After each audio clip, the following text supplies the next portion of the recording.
Hi, my name is Kummam Maadeed and I'm here today to read for you a flash fiction that I wrote called The Hawk. A breeze tickled my cheeks and I opened my eyes. It was still dark, but my window was open. Did I not close it before I slept? I climbed down from my bed and smoothed my nightgown. Standing by the window, I could see a faint line of pink light streaking on the horizon, cutting through the darkness and telling me it was dawn. Yawning, I reached for the latch to close the window. "Don't," a voice called from inside my chambers. I gasped and backed away, trying to see who was there. A man stood in the shadows. I wanted to scream, call for help. Someone must be awake by now who can summon the guards. "Please don't close the window," the man said in a gentle, deep voice. The man was tall and slim, yet I could tell from the curve of his muscles that he was strong.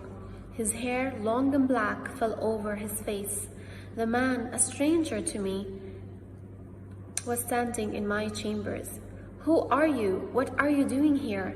I said, trying my best not to be hysterical. It is very unbecoming of a lady to be hysterical, even when confronted by a stranger man in her own chambers.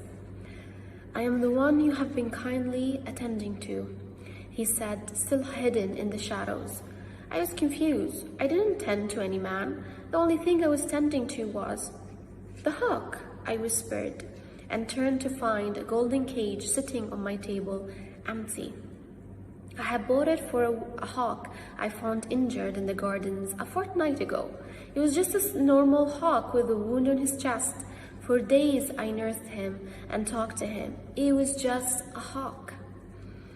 Speechless, I stared at the man. He took a step forward toward me, allowing the rising sunlight to reveal him to me.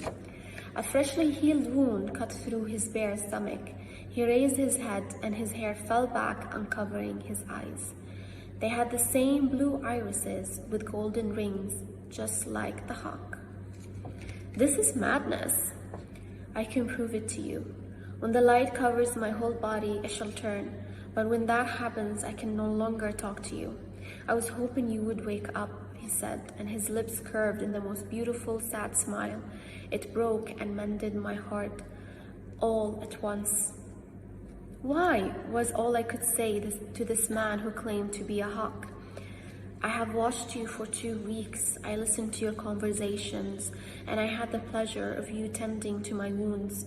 You, my lady, are kind, witty, and warm. You have touched my cursed heart, and I wanted to thank you. I wanted to touch you with my real hand." He reached out for mine, and somehow mesmerized by the magical notion of his existence, I let him have it. "Thank you, my lady, for bringing joy to my wretched heart."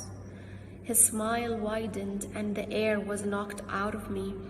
I wanted to bring more joy to his life. I wanted to heal his life from its wretchedness. But as he spoke, the sun rose higher in the sky and light covered his whole body.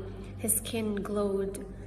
"I will never forget you," he whispered, leaning in, his body close enough. I could feel his warmth. My heartbeat fluttered at the feeling of his lips reaching mine. And right then, before our lips touched, and with a blink of an eye, where there was a man, now stood a hawk. I panted as I watched it, with the same blue eyes, shrunk and covered in feathers. He bowed to me and expanded his wings. Before I could say anything, he flew past me and out of my window. I watched him soar away and up to the mountain, all the while thinking, will he ever return?